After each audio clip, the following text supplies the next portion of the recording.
Drive west on Wilshire Boulevard and watch the city transform. The buildings grow taller. The cars grow more expensive. The streets grow cleaner. By the time you reach Beverly Hills, you have entered a world of manicured perfection, where every hedge is trimmed, every lawn is green, every surface gleams with the polish of concentrated wealth. Now, turn around.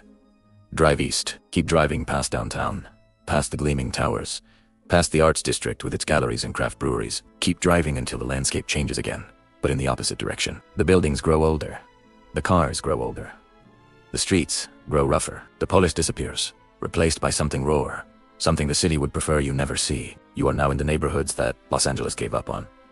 The zip codes where the American dream came to die. The blocks where children are born into conditions that will shape their entire lives. Where the accident of a dress determines everything from education to employment to life expectancy itself. These neighborhoods have names. Watts, Willowbrook, Compton, Westmont, Florence Graham. Names that appear in crime statistics and nowhere else. Names that Los Angeles residents recognize but never visit. Names that represent not places but warnings. This is not a story about gangs, though gangs exist here. This is not a story about crime, though crime is unavoidable. This is a story about abandonment, about what happens when a city decides that certain citizens are not worth saving, about the truth that Los Angeles hides behind its palm trees, and movie premieres, and endless sunshine. 20 minutes from Hollywood. A lifetime away from hope. This is inside LA's most dangerous neighborhoods, and this is what they do not want you to see. To understand these neighborhoods today, you need to understand how they were created. This is not natural decay. This is not the inevitable result of bad choices by bad people. This is engineered abandonment, decades in the making, deliberate in its design. The story begins with redlining. In the 1930s, the federal government created maps of American cities, color-coding neighborhoods by their perceived investment risk. Green for the best areas, blue for still desirable, yellow for declining, and red for hazardous. The neighborhoods where banks would not lend, where insurance companies would not insure, where the weight of the federal government declared certain Americans unworthy of investment. The red zones were not randomly selected. They were drawn around black neighborhoods with surgical precision. South Los Angeles, home to the city's African-American population, was outlined in red and written off. The maps made explicit what policy had always implied. These people, these places, did not matter. The effects compounded over generations. Without access to mortgages, residents could not buy homes. Without home ownership, they could not build wealth. Without wealth, they could not invest in businesses. Without businesses, jobs disappeared. Without jobs, poverty deepened. The red lines became self-fulfilling prophecies, creating the very conditions they claimed to predict. When the maps were officially retired, their effects remained. Banks had learned which neighborhoods to avoid. Insurance companies had learned which addresses to reject. The patterns established in the 1930s persisted through the 1950s, the 1970s, the 1990s, into the present day. The red lines faded from paper, but remained etched into the city itself. The physical infrastructure of these neighborhoods tells a story of abandonment in concrete and asphalt. Drive through South Los Angeles and count the sidewalks. Many are cracked, broken, or missing entirely. The city that maintains pristine walkways in wealthy neighborhoods has allowed pedestrian infrastructure to crumble where residents have no political power to demand repairs. Look at the streetlights. Many are broken or missing, creating pools of darkness that make walking dangerous after sunset. The city that illuminates Beverly Hills like a movie set has left entire blocks in shadow. Examine the parks. Where they exist, they are often neglected, their equipment rusted, their grass dead, their potential as community gathering spaces unrealized. The city that maintains acres of pristine green space in wealthy areas has abandoned the parks where children have nowhere else to play. The schools are the most damning evidence. Buildings constructed decades ago and never updated. Textbooks that are outdated or insufficient. Class sizes that make individual attention impossible. Teacher turnover that prevents consistency. The city that funds some of the best public schools in California has allowed others to deteriorate into holding facilities rather than educational institutions. This is not poverty creating neglect. This is neglect creating poverty. The infrastructure that enables prosperity in wealthy neighborhoods is simply absent in poor ones. The foundation upon which success could be built was never constructed. I spent weeks in these neighborhoods, walking streets that visitors rarely walk, talking to residents who rarely get asked about their lives. What I found was not the chaos that crime statistics suggest. What I found was community surviving despite everything designed to destroy it. The first morning, I walked through Watts, starting at the famous towers, the folk art sculptures that have become the neighborhood's only claim to positive fame. From there, I walked south through residential streets that looked nothing like the Los Angeles of postcards. The houses were small, many showing decades of deferred maintenance. The yards were often brown, water being expensive and enforcement of lawn standards non-existent here. The streets themselves were potholed and patched, the repairs never quite keeping pace with the deterioration. The people were outside. Children played in driveways. Elderly residents sat on porches. Neighbors talked across fences. The community existed despite conditions that would have destroyed communities with less resilience. Life continued because life insists on continuing. An older woman named Dorothy invited me onto her porch to talk. She had lived in the same house for 43 years, raised 5 children there, buried a husband, and now lived alone. She remembered when the neighborhood was different, when factories provided jobs, when stores lined the commercial streets, when hope seemed reasonable. She also remembered when things changed. The factories closed, one by one, shipping jobs overseas or automating them out of existence. The stores followed, unable to survive without customers who had money to spend. The drugs arrived. Crack cocaine in the 80s, methamphetamine later, fentanyl now. The gangs grew as legitimate opportunities shrank. Dorothy did not blame the people who joined gangs or used drugs. She understood the logic, even if she rejected it for herself. When every legitimate path is blocked, illegitimate paths become rational. When hope disappears, escape becomes attractive. When the system abandons you, you build alternative systems. They didn't give up on us all at once, she told me. It was slow, a little less every year, until we looked around and realized there was nothing left. The economic abandonment of South Los Angeles happened in stages, each one building on the last. The first stage was from the 1940s through the 1970s, South Los Angeles was an industrial powerhouse. Factories produced tires, automobiles, steel, and countless other products. The jobs were hard but paid well, providing working-class families with the income to own homes, raise children, and build modest wealth. The factories began leaving in the 1970s, accelerating through the 1980s and 1990s. Goodyear closed its tire plant. General Motors shuttered its assembly facility. Bethlehem Steel, American Can, Firestone one by one. The employers that had sustained the community disappeared. The job losses were catastrophic. Tens of thousands of positions vanished, with nothing to replace them. The workers who lost these jobs were often older, less educated, and less mobile than workers elsewhere. They could not easily relocate or retrain. They were trapped in neighborhoods suddenly devoid of opportunity. The second stage was commercial disinvestment. As unemployment rose and incomes fell, the businesses that served the community began to fail or flee. Grocery stores closed, creating food deserts where residents had to travel miles for fresh produce. Banks closed, leaving check-cashing outlets that charged predatory fees. Retail stores closed, taking entry-level jobs with them. What replaced them was a commercial landscape designed for poverty. Liquor stores on every corner. Fast food restaurants with bulletproof glass between customers and workers. Payday lenders offering loans at interest rates that guaranteed permanent debt. The businesses that remained extracted wealth from the community rather than creating it. The third stage was public disinvestment. As the tax base collapsed with the economy, public services deteriorated. Schools lost funding, parks lost maintenance. Police became adversarial rather than protective. The safety net that might have caught falling families had too many holes to catch anyone. The schools in these neighborhoods function as prediction machines, identifying at age 5 which children will succeed and which will struggle, then ensuring those predictions come true. I visited an elementary school in Willowbrook, a neighborhood unincorporated and thus lacking even the basic services that cities provide. The building was old but clean, maintained by staff who cared more than their salary suggested they should. The classrooms were crowded, 32 students in a space designed for 24. The teachers I spoke with described impossible working conditions. Students arrived with trauma that interfered with learning. The accumulated stress of poverty and violence and instability. Resources for intervention were minimal. Counselors were shared among multiple schools. Special education services were overwhelmed. The teachers did what they could, which was never enough. The statistics are damning. In these zip codes, fewer than half of students read at grade level by 3rd grade. The high school dropout rates approach 40%. Among those who graduate, fewer than 20% are prepared for college-level work. The pipeline from childhood to opportunity is broken at every joint. Compare this to schools in wealthy neighborhoods, often just a few miles away. Class sizes of 18. Counselors available on demand. Enrichment programs that develop talents. Expectations that every student will attend college. The contrast is not subtle. It is systematic apartheid by zip code. The children in Willowbrook are not less intelligent than children in Beverly Hills. They are not less deserving. They are simply born into a system that invests everything in some children and nothing in others, then blames the children for the results. The health outcomes in these neighborhoods reveal abandonment in the most literal terms possible. People die younger here than anywhere else in Los Angeles County. Life expectancy varies by zip code more dramatically than any other factor. A child born in Watts can expect to live, on average, 15 years less than a child born in Bel Air. 15 years. An entire phase of life erased by the accident of a dress.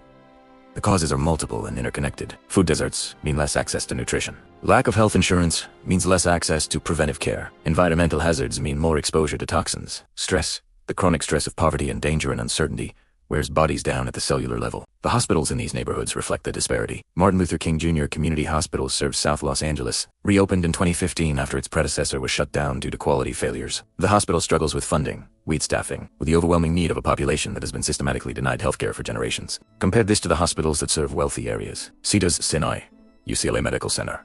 Institutions that attract the best physicians and offer the latest treatments. The medicine practiced a few miles apart differs not in degree but in kind. Mental health services are even more scarce. In neighborhoods where trauma is endemic, where children witness violence regularly, where parents struggle with the psychological weight of impossible circumstances, the resources for healing are almost non-existent. The community carries wounds that never receive treatment. passing trauma from generation to generation. The relationship between these neighborhoods and the police has never been simple, but it has often been hostile. The history includes the Watts Rebellion of 1965, sparked by a traffic stop and fueled by decades of discrimination. It includes the beating of Rodney King in 1991 and the uprising that followed his attacker's acquittal. It includes countless smaller incidents, unreported and unremembered, that taught residents to fear those sworn to protect them. The modern reality is complicated. Crime in these neighborhoods is real.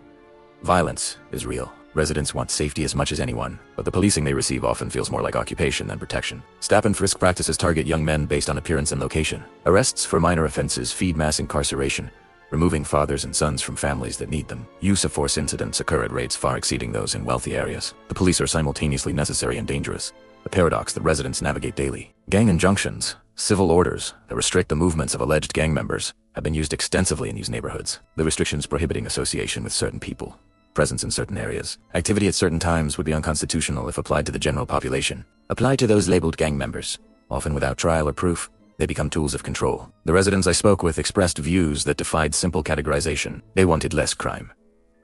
They also wanted less harassment. They wanted protection. They also wanted respect. They understood that police alone could not solve problems rooted in economics and opportunity. They also recognized that without some enforcement, the streets would be even more dangerous. The gangs that dominate headlines about these neighborhoods did not appear from nowhere. They grew from conditions that made their emergence inevitable. When legitimate employment disappeared, illegitimate employment filled the void. Drug sales offered income that legal jobs could not match. The risks were high. But for young people with no prospects, the calculation made sense. A short life of relative prosperity seemed preferable to a long life of certain poverty. When families fragmented under economic pressure, gangs offered substitute belonging, the structure, the identity. The loyalty that healthy families provide became available through organizations that demanded violence in exchange. For children growing up without fathers, often because incarceration had removed them, gangs became fathers. When the broader society abandoned these neighborhoods, residents created their own governance. Gangs controlled territory, enforced rules, provided rough justice in the absence of legitimate authority. The power they exercised was brutal, but real, filling vacuums that more legitimate institutions had left. This is not to excuse gang violence, which destroys lives and perpetuates cycles of harm. It is to explain how rational people in irrational circumstances make choices that outside observers cannot understand. The young man who joins a gang is not making a crazy decision. He is making a logical decision within a context that offers no better options. Reducing gang involvement requires changing the context, creating legitimate opportunities that compete with illegitimate ones. Enforcement alone has never worked. You cannot arrest your way out of problems rooted in economics. The gangs persist because the conditions that created them persist. The women in these neighborhoods carry burdens that compound upon burdens. They are often single mothers, not by choice, but by circumstance. The incarceration of black men at rates far exceeding any other demographic means that partners disappear into prisons, leaving women to raise children alone. The economic pressures that drive some men toward illegal activity leave women managing households without support. They work multiple jobs, often in the informal economy, cleaning houses, caring for children, providing services that do not appear in official statistics. Their labor keeps families intact while remaining invisible to policymakers who design programs around formal employment. They navigate systems designed to frustrate them. Welfare offices that require documentation and appointments and endless waiting. Healthcare facilities that are understaffed and overcrowded. Schools that call them about children's problems without offering resources to address them. Every interaction with institutions becomes an additional burden. They experience violence at rates that would constitute a crisis if it occurred in wealthy neighborhoods. Domestic violence sexual assault, the random violence of streets where conflict is resolved through force. They carry trauma while being expected to provide stability for everyone around them. The women I met displayed resilience that defied the circumstances. They maintained homes on impossible budgets. They raised children who succeeded despite every obstacle. They organized communities, staffed churches, ran informal support networks that kept neighborhoods functional. They received almost nothing and gave almost everything. A teenager named Marcus agreed to walk me through his neighborhood and explain how he saw the world. He was 17, a junior in high school, planning to be the first in his family to attend college. He navigated daily between two realities: the violence of his streets and the aspirations he maintained despite them. Marcus had lost friends to gunfire. He had attended funerals for young men his age, seen mothers collapse with grief, watched communities absorb loss that would devastate neighborhoods with less practice. Death was not abstract to him. It was the texture of his life. He had also maintained a 3.7 GPA, joined the debate team, worked a part-time job, and somehow found time to volunteer at a community center where he tutored younger children. He existed as proof that potential does not disappear in adverse conditions, it simply struggles harder to emerge. The navigation required was exhausting. He could not appear to academic on certain streets without attracting mockery or suspicion. He could not appear to street at school without confirming stereotypes that teachers held despite themselves. He code switched constantly, presenting different selves in different contexts, maintaining the version appropriate to each environment. His college aspirations faced obstacles invisible to students elsewhere. He had no parents who had attended college to guide him. His school's college counselor served 600 students, and could offer minimal individual attention. The application process assumed resources, internet access, transportation to campus visits, money for application fees that he did not reliably have. The hardest part, he told me, is knowing what I'm competing against. Kids from good neighborhoods have tutors, counselors, parents who know the system. I'm figuring it all out alone, and if primera fail, everyone will say it's because I'm from here. They won't see everything I had to overcome just to have a chance. The housing stock in these neighborhoods reflects decades of disinvestment in physical form. Many homes were built in the 1940s and 1950s, modest structures for working-class families who could then find employment nearby. They were never luxurious, but they were solid, functional, adequate for their purpose. Without access to capital for maintenance and improvement, these homes have deteriorated. Roofs leak, plumbing fails, electrical systems become hazards. The deferred maintenance compounds, each year adding problems that become more expensive to fix. Landlords who own rental properties in these neighborhoods often calculate that investment does not pay. The rents they can charge are limited by the poverty of potential tenants. The improvements they might make would not generate returns. The rational decision is to extract rent while maintaining the minimum standard required by law, which is often barely enforced. The result is housing that fails its residents in basic ways. Children grow up in homes with lead paint, mold, pest infestations. Families pay substantial portions of their income for shelter that would be condemned in wealthier areas. The housing that exists is inadequate, and the affordable housing that might replace it is never built. The few new developments that arrive in these neighborhoods are rarely for current residents. Gentrification has begun to touch the edges. Investors recognizing that proximity to downtown makes these areas potentially valuable. The new construction that appears is priced for newcomers, not for the families who have endured decades of neglect. The commercial landscape of these neighborhoods is designed for extraction rather than service. The liquor stores appear on every major corner, sometimes multiple stores within a single block. They sell alcohol, tobacco, lottery tickets, and processed food at inflated prices. They do not sell fresh produce or provide community gathering space. They extract money from the neighborhood and send it elsewhere. The fast food restaurants cluster along commercial corridors, offering cheap calories with little nutrition. They are often the only food options available, especially for residents without cars who cannot travel to distant grocery stores. The obesity and diabetes that plague these communities are not choices. They are consequences of food environments engineered for profit rather than health. The check cashing outlets and payday lenders provide financial services that banks refuse to offer. They charge fees that would be usurious if applied to wealthier customers. A worker cashing a paycheck might lose 5% to fees. A family taking a payday loan might pay annual interest rates exceeding 400%. The financial system extracts wealth from those who have least. The businesses that might build community locally owned restaurants, bookstores, gathering space struggle to survive where customers have limited disposable income. The entrepreneurs who might create them cannot access capital. The commercial ecosystem selects for extraction because extraction is what the system rewards. The physical boundaries between these neighborhoods and adjacent areas are often invisible but absolute. I walked the boundary between Inglewood and the unincorporated area of Lenox, two communities separated by a street. On one side, the city of Inglewood provides services, street cleaning, park maintenance, code enforcement. On the other side, LA County provides whatever it provides, which is visibly less. The difference was immediate and stark. Cleaner streets, better maintained buildings, more visible investment on the Inglewood side. The Lenox side showed the neglect that comes from being nobody's priority, an unincorporated area without the political representation to demand better. These boundaries are not accidents. They are the residue of decisions made decades ago about which areas would receive investment and which would not. The lines drawn then still determine outcomes now. Invisible walls that constrain movement as effectively as physical barriers. The freeways that cut through these neighborhoods created additional boundaries. The 110 and 105 freeways were routed through South Los Angeles deliberately, displacing communities and creating barriers that fragmented previously connected areas. The highways served commuters passing through while destroying the neighborhoods they bisected.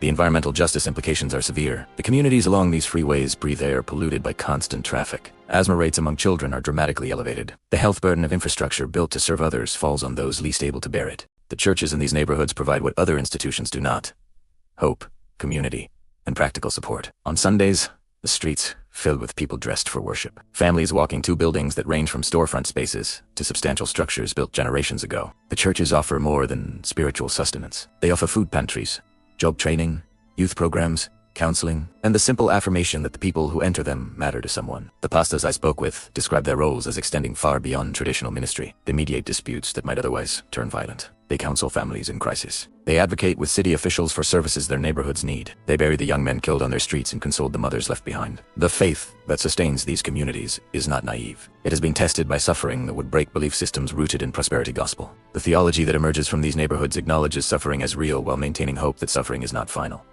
It is a faith forged in fire. The community organizing that has achieved what victories exist often flows through churches. The civil rights movement drew strength from black churches. Contemporary movements for justice continue to find institutional support in congregations that have always understood their mission as extending beyond individual salvation to collective liberation. The young people growing up in these neighborhoods face a choice that should not exist: adapt to conditions that may kill them, or resist conditions that may also kill them. Adaptation means learning the rules of street survival.